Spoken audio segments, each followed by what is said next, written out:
Ladies and gentlemen, we are back to break down all 32 NFL teams right now, talking about the Dallas Cowboys, America's team, as we know and love. We'll be going through everything I've learned about the Dallas Cowboys in the offseason and trying to predict every single game on their schedule to see if they can hit that number in the top right corner. 9.5. That is what the Vegas predicted win total is for the Dallas Cowboys. Will they go over that number, 10-7 or better, make themselves a playoff team, or will they go under that number in Schottenheimer's second year, 9-8 or worse, and miss out on the playoffs once again? As you can see next to me, we got the PTI rundown of what we're going to go over with the Dallas Cowboys today, and we've done this so far 8 times. Teams A through C, from Arizona to the crappy Cleveland Browns. All those are on the page right now, whether you're watching on YouTube or on Facebook. And I got to catch up here because it's now August 19th. Hoping to do a bunch of these before we get to September, because by the time it kicks off, I need to get all 32 of these time capsules done. And we're only now on the Dallas Cowboys, but it's okay. The slate is clear. We're going to be doing a lot more work both here and on other channels across YouTube, breaking down the NFL. It's going to be a very fun and busy season for me, and I'm very excited about it. But now I got a couple of days here where I get to focus on breaking down these teams, starting with Dallas today and hopefully getting Denver and Detroit out of the way very soon as well. If you want to follow along, give me a subscribe, give me a like, help share this video, help this channel grow. And if you turn on those notifications every single time this channel goes live, you will be notified to do so, because we are recording this video live. So if you want to throw comments in the comment section, make this an interactive course, we can do it. And if you're watching this in the past, just go check on that channel, Tony Squares NFL, so you can see when we're going live next. But now it's time to break into a team that I think is going to surprise some people this year, and it is the Dallas Cowboys. This is one of the best offenses in the world, and we're wondering if the defense can catch up and take them to the promised land this season. But now we're starting off with the good, the bad, and the ugly. 3 big picture items about this team that I am excited about, hesitant about, and flat out scared for. But the first is the good.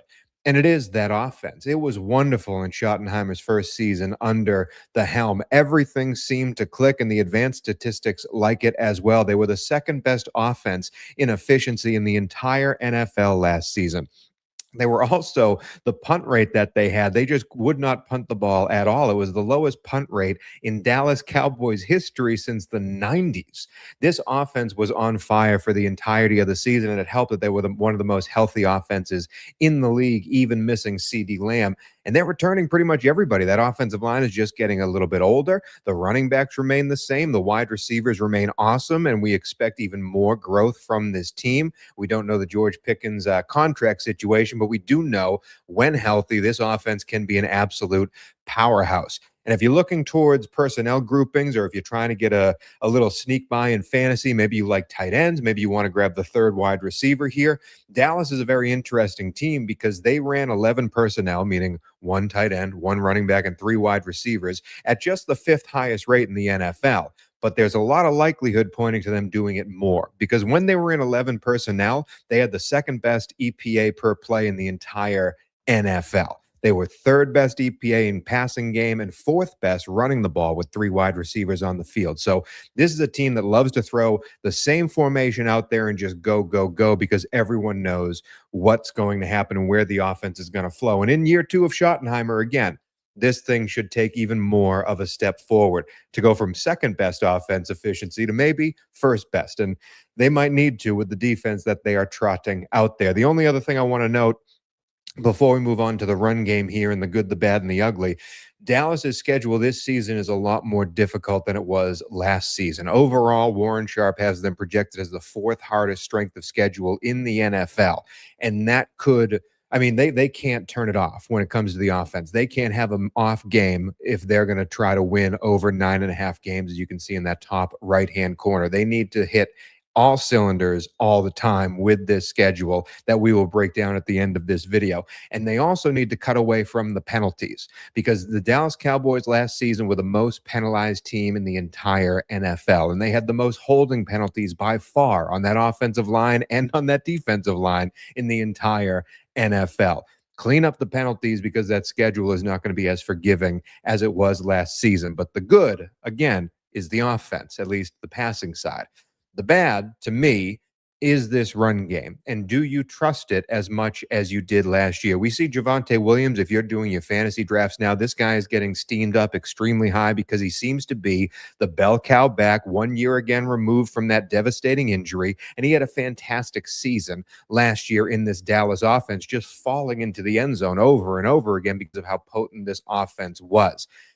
Do you expect the same thing from Javonte Williams? I'm not too sure, because Javonte last season was running into a light box rate, meaning less defenders near the line of scrimmage, at the third highest rate in the NFL, and still produced a really pedantic, like mediocre yards per rush. It was not exactly lighting the world on fire, even though he was not facing a lot of defenders in the box. So I assume it's going to be harder for him to get those yards that he was just falling into last year. And I also expect some other running backs on this team to take some of those snaps away, especially on passing downs, because last season, again, this is a Warren Sharp stat, last season, Javonte Williams had the lowest yards per catch out of anyone in NFL history with 25 or more catches in a season. The guy is just not a threat at all in the passing game. So I expect Dallas to sub people in and out in those running games to hopefully give a little bit of juice to this run game that should be as electric as the passing game is. With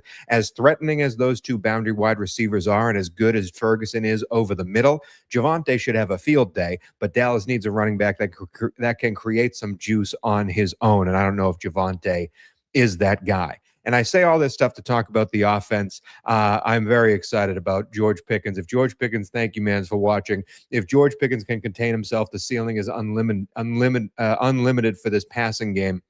You're absolutely right. The Pickens head case aura is arguably a huge question mark of this offense, especially in a contract year. They're on the franchise tag. They're trying to work out a long-term deal that's probably going to be shut down once week one begins, and we'll be playing on a single season. Can George Pickens stay on the straight and narrow?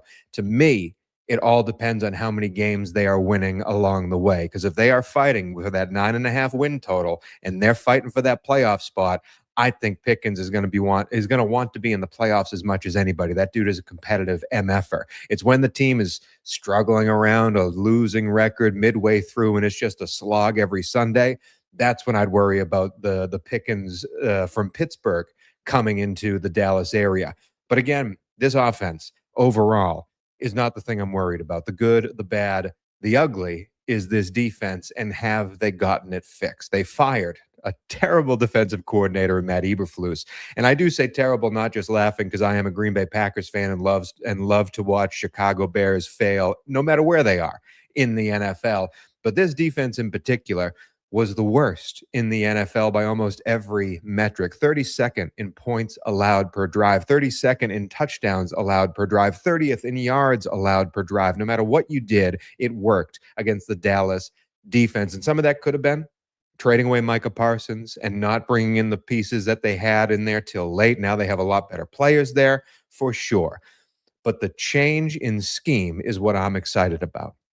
Bringing in Christian Parker over from Philadelphia to try and change this defense up a little bit. They've already showed some free agency moves, bringing in a Von Miller to get the right scheme people attached, trading for Rashawn Gary.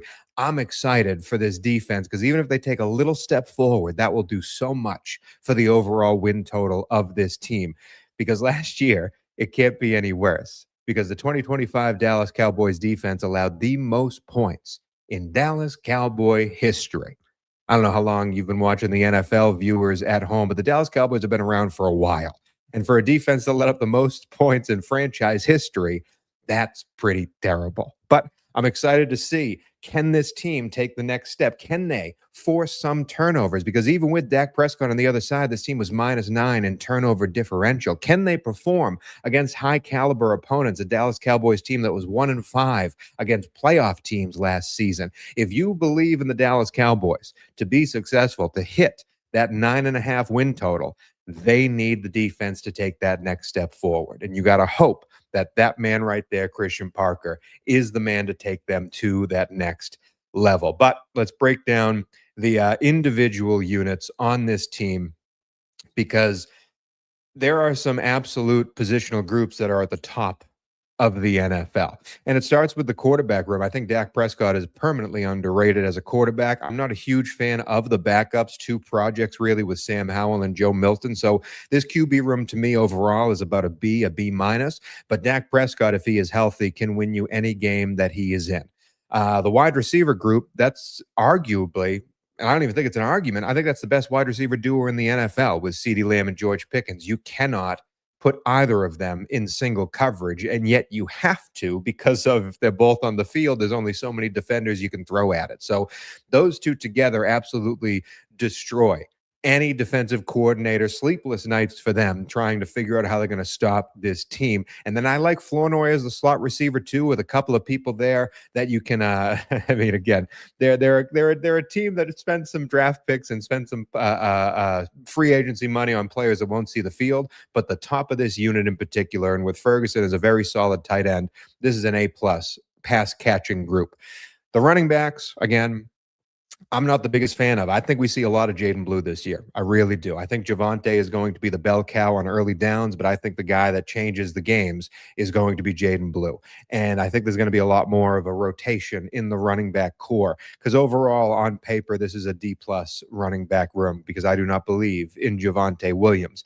But can a D plus running back room be successful with that great of a passing offense and an excellent offensive line? Yes, they can. I love this offensive line. I love that they're all named Tyler. That's really easy to remember. I love how young this team is on offense. They get to grow in together. This is Jerry Jones knocked it out of the park, building this offensive line on the fly through the draft mostly. And this team gets to continue to grow together. They need to cut out the holding penalties. Obviously, we talked about how bad that is. But I think as we get older, this offense is going to hum even more because that offensive line gives Dak all the time that he needs and opens up all those lanes in the running game. Love this O-line.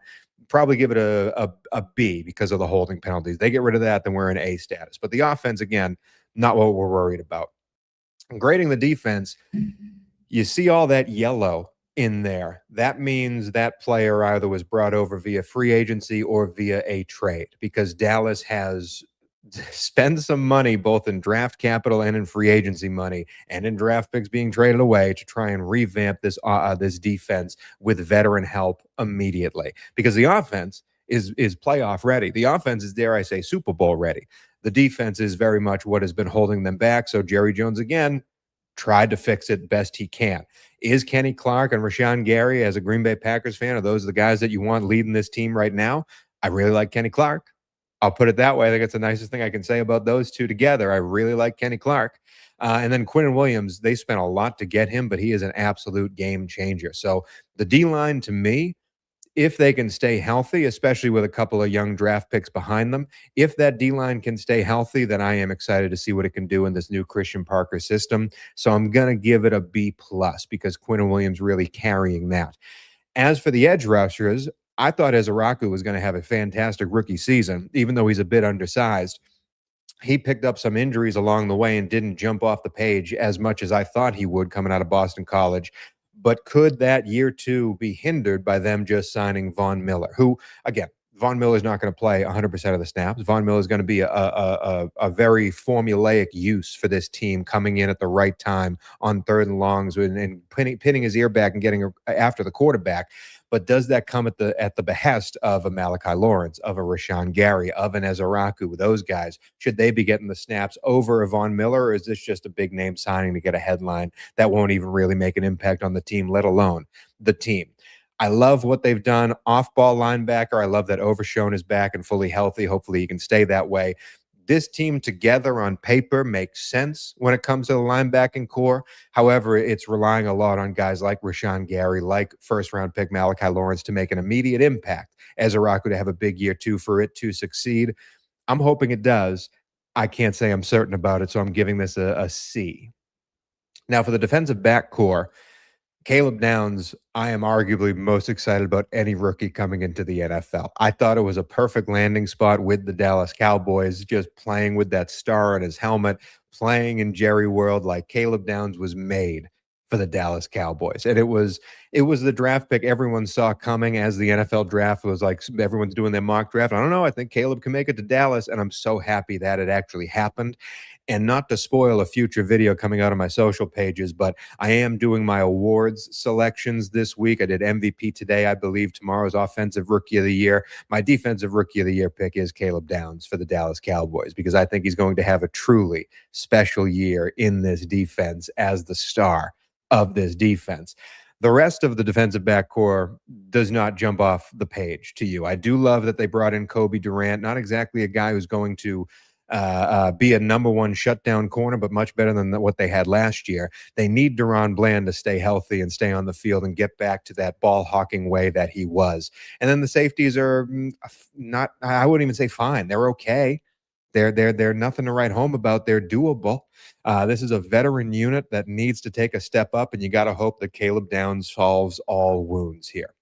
So yeah, like the D line, it's pretty much this defense gets worse as you get farther away from the line of scrimmage. So yeah, I'm probably giving that a C minus just because Caleb Downs brings it to that C minus. It's worse without him. But that's grading the roster.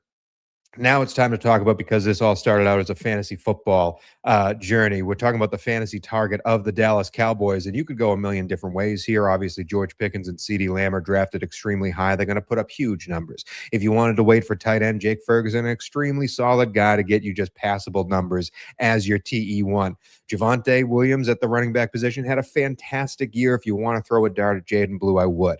All in all, it goes back to the one guy who's the cook in the kitchen here.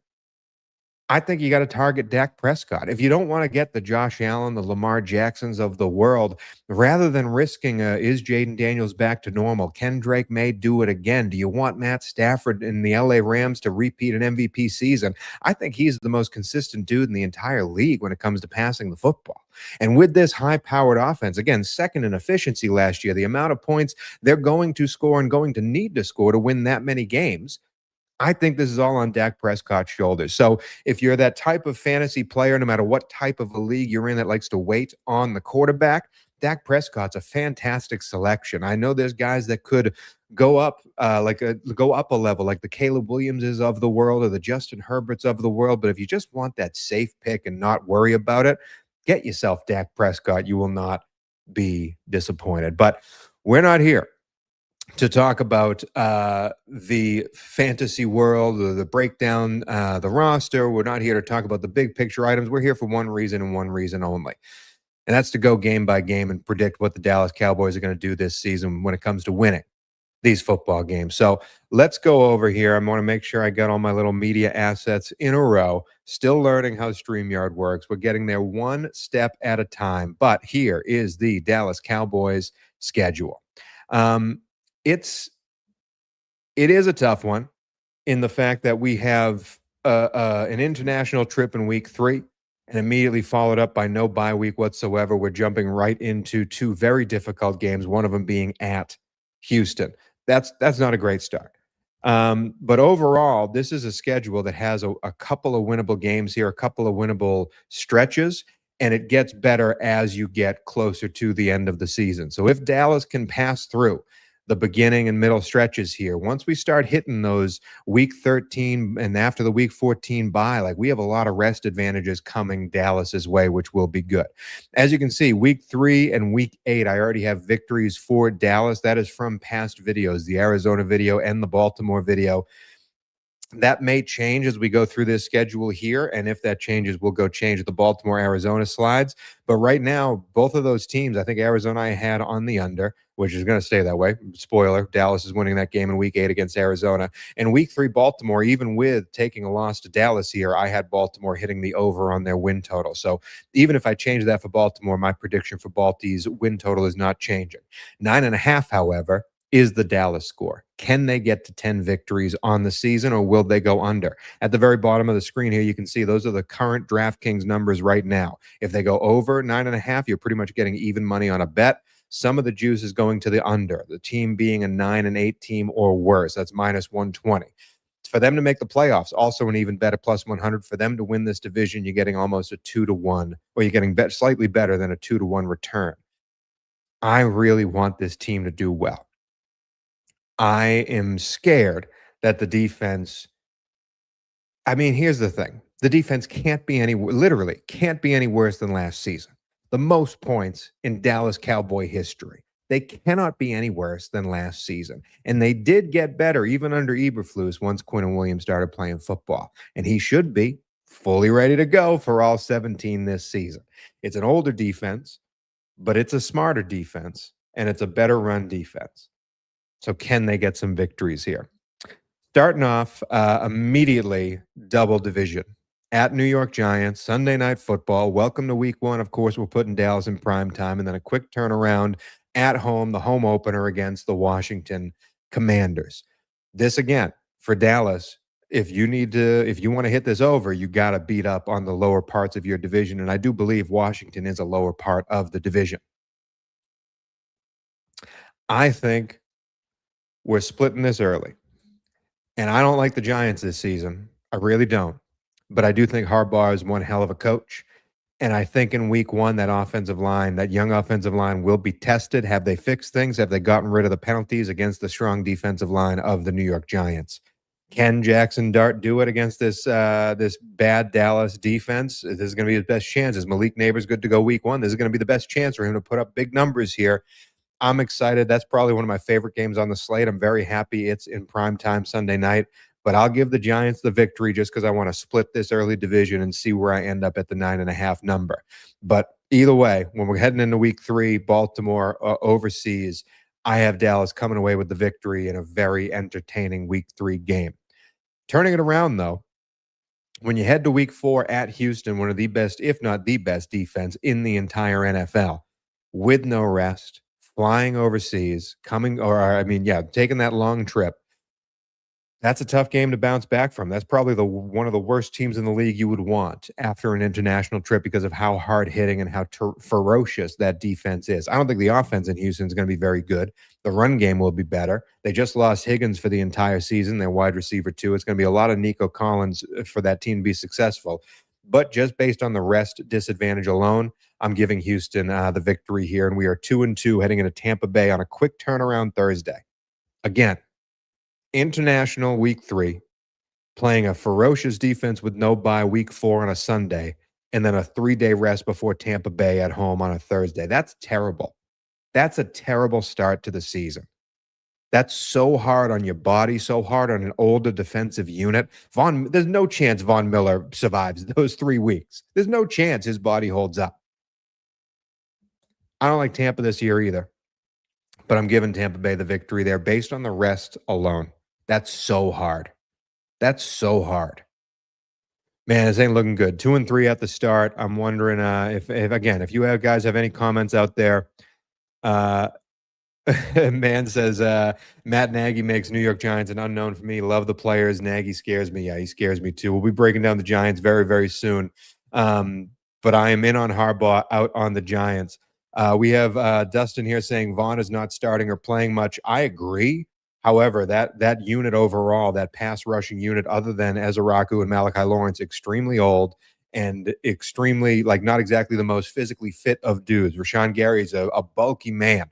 And that 3-week stretch, week 3 to week 5, is going to be hard on any one of the veterans on that unit. And it's not a deep unit to begin with. So either way, back to the schedule. And speaking of my Green Bay Packers, another Sunday Night Football game for this Dallas Cowboy unit. And they're heading to Lambeau with a 3-day rest advantage, with that mini bye. I love Green Bay, obviously. Micah Parsons is a reason why this game is in week 6, not in weeks 1 through 5. He should be back for this game, and let's hope he is, because we want to see that as football fans. Micah versus his old team, Rashawn Gary and Kenny Clark versus their old team. Excited to see it happen. I think, and Dallas, Green Bay always play entertaining games. Dallas fans probably not too excited about the way those games turned out, but they've been extremely high scoring and entertaining. I'm giving Dallas the victory there. We're 3-3. And then we're at Philly on Monday Night Football. This is a fun one. I do not think the Philadelphia Eagles are as good as years past, because I do believe A.J. Brown, as weird as the ending of that relationship was, I do believe A.J. Brown was a huge facet of that offense, in that they could rely on him to win those boundary one-on-one battles. When Jalen Hurts was in trouble, he threw it up to A.J. Brown. And more often than not, it worked. That safety valve is gone. Dallas Goedert is not the middle of the field killer that he once was. Can the rest of that unit hold up? Is Dontavian Wicks going to be the replacement for A.J. Brown and succeed at the same level? Is Jalen Hurts a precise enough passer to make that offense work? I have no fear about the O-line of the run game. I do fear that passing game in Philadelphia. And I also fear that defense taking a step back as well with the loss of the linebacker core that they've had. Man, this is tough. I still think Monday Night Football, though, in Philadelphia, we're giving the victory to Philly. So we're hugging the line of 500 here. We are right now 4-4 heading into after this Arizona victory, 4-4 heading at Indianapolis before the second half of the schedule kicks off. And I got to tell you, I'm not an Indianapolis fan at all. Even with a likely very healthy quarterback at this point, but they've been facing injuries left and right. Just had to sign Keenan Allen to make this offense work. I'm out on Indianapolis. So we have 5 wins. Again, trying to hit that 9.5 in the top right corner. Can we hit it? Can we not hit it? Through 9 weeks, 5-4. San Fran and then Tennessee following. This is a nice little home stretch in a row for before week 12, third home game in a row, Philadelphia, Thanksgiving Day. By the way, hat tip to the NFL for both the Thanksgiving and Christmas Day slate. It's wonderful this season. This to me is where Dallas shines, truly. Because I don't see San Francisco with all the injuries that they've been bitten by. And then Tennessee right afterwards in week 11 with Philadelphia on the horizon. The only thing that you could worry about is the Dallas team overlooking Tennessee because they have Philly coming into town a few days later on Thanksgiving. That'd be a worry for me. But I'm pretty confident they beat San Francisco. And let's just say they overlook the Tennessee Titans. Let's just see where it plays out. Because at Seattle, after the Thanksgiving game, which I believe they're splitting the season series with Philly no matter what. So I'll give Philly the win week 7 at Monday Night Football. Week 12, Philly, Thanksgiving Day in Dallas. That's a fantastic game that we're all going to be, our bellies will be stuffed. We'll be falling asleep on the couch, and Dallas is going to come away with that victory. So let's say they overlook the Tennessee Titans. They beat the Philadelphia Eagles. Huge, huge victory. And then the Super Bowl champions, you have to travel to Lumen Field, but you get that 3-day advantage with a bye week following it. That bye week's a killer. That late bye week's a killer. Man, I can't believe I'm going back and forth so much on this team. A win here, a loss there, a win here, a loss there. 1, 2, 3, 4, 5, 6, 7 wins heading into this final stretch, and they have to run the table essentially to hit this victory. And just look at these final 4 games. The Rams are going to be a fantastic team, don't get me wrong. But you get the bye week, the rest advantage. At this point in the season when rest advantages are huge, heading into that game in SoFi. Lights are on. Lights are bright, baby. And then Jacksonville following that on Sunday Night Football again, should it not get flexed out. I don't think it will, but Jacksonville, I don't think it's going to be very good this year. And then the Giants and Washington to finish it up. Yeah. I think I'm doing it. I think it's this is the part of Dallas's season that sends them catapulting into the playoffs. I really do. If they can survive the first 9 weeks with the 4th hardest strength of schedule in the world, if they can survive those first 9 weeks going through that international trip followed by Houston and a short week to Tampa Bay, then I think they can cruise at the end of this season. I even gave them an upset loss to the Tennessee Titans, an upset loss to the Tampa Bay Buccaneers, split with the Giants, split with the Eagles. And I still have them at 11-6, and I'm keeping it that way. Even if that Rams game is a loss off the bye, which again, I don't think it will be with that great rest advantage, this is still an 11-6 team, the Dallas Cowboys.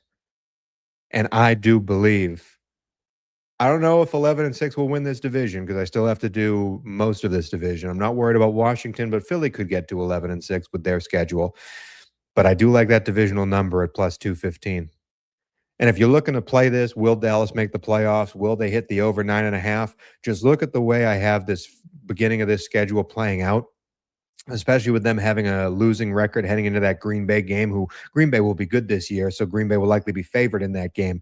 If they're 2-3 heading into Green Bay week 6, that over 9.5 is going to be much juicier than it is right now. So if you agree with me, this is a playoff team, I would not play this number today.